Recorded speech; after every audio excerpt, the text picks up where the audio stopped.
एक दिन एक लड़का जो कि एक कंपनी में काम किया करता था, उसे किसी भी भूत प्रेत पर कोई विश्वास नहीं था। वह भूत प्रेत को बस दिमाग का भ्रम मानता था। एक दिन उसके कंपनी में कुछ काम बैठ गया था, जिसके कारण उसे घर वापस आने में देर हो गई। वह अपने ऑफिस से देर रात को निकला। वह अपने बाइक से था। कुछ दूर चलने के बाद उसका बाइक खराब हो गया। अब वह अपनी बाइक को पैदल ही लेकर चल दिया। कुछ दूर के बाद उसे एक बस स्टॉप दिखा। वह कुछ देर वहां रुक गया। उसके पास एक साधु आकर बैठ गया। साधु अपने पास एक बीड़ी रखा हुआ था। वह अजीब तरीके से उसे पी रहा था। उस लड़के की एक आदत थी कि वह किसी से भी बात करना शुरू कर देता था। वह इस साधु से भी बात करने लगा।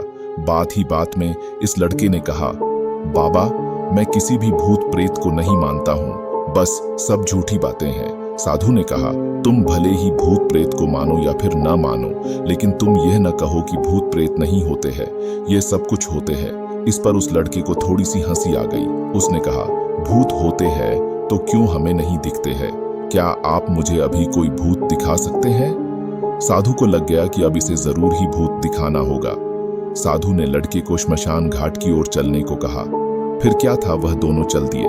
रास्ते में उस लड़के को थोड़ा डर लगने लगा, फिर भी वह अपने डर को कम करके आगे बढ़ते जा रहा था। कुछ देर के बाद वह श्मशान घाट पहुंच गए। श्मशान घाट में अभी कुछ लाशें जल रही थी। साधु ने उसको एक ऐसे स्थान पर बैठाया जहां कुछ समय पहले की लाश जली थी। साधु ने जमीन में एक लोहे का कील गाड़ दिया। उसमें एक सफेद धागा बांध दिया। इस धागे का अंतिम डोर उस लड़के को पकड़ने को कहा। अब उस लड़के को हद से ज्यादा डर लग रहा था। उसकी सांस तेज हो रही थी। इसके साथ ही उसके हाथ पैर भी कांप रहे थे। फिर भी उसने धागे को पकड़ डाल लिया। साधु ने कुछ बतासा को 4 जगह पर रख दिया। सारे बतासे उस धागे की पास ही एक लाइन में रखे हुए थे। उसके बाद साधु ने लड़के को सावधान किया, अभी कुछ आत्मा इसको खाने को आएगी। जब तक वह इसको खाकर चले न जा जाए, तब तक तुम अपने हाथ के धागे को मत छोड़ना। यदि तुम ऐसा करते हो तो तुम्हें नुकसान हो सकता है। फिर साधु से मंत्र पढ़ना शुरू कर दिया। कुछ मंत्र पढ़ने के बाद साधु ने लड़के को आंख बंद करने को कहा। फिर कुछ देर के बाद ही आंख खोलने को कहा।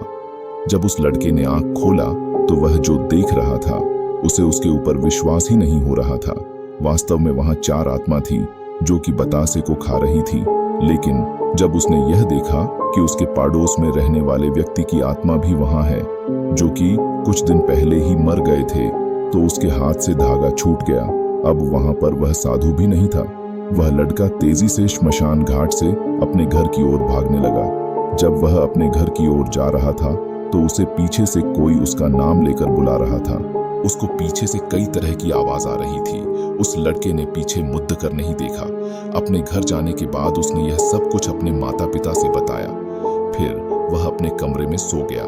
अगले दिन उसकी आंख उसी श्मशान घाट में खुली और उसी स्थान पर जहां पर उसने आत्मा को देखा हुआ था। इसके बाद वह दिमागी तौर पर बीमार रहने लगा।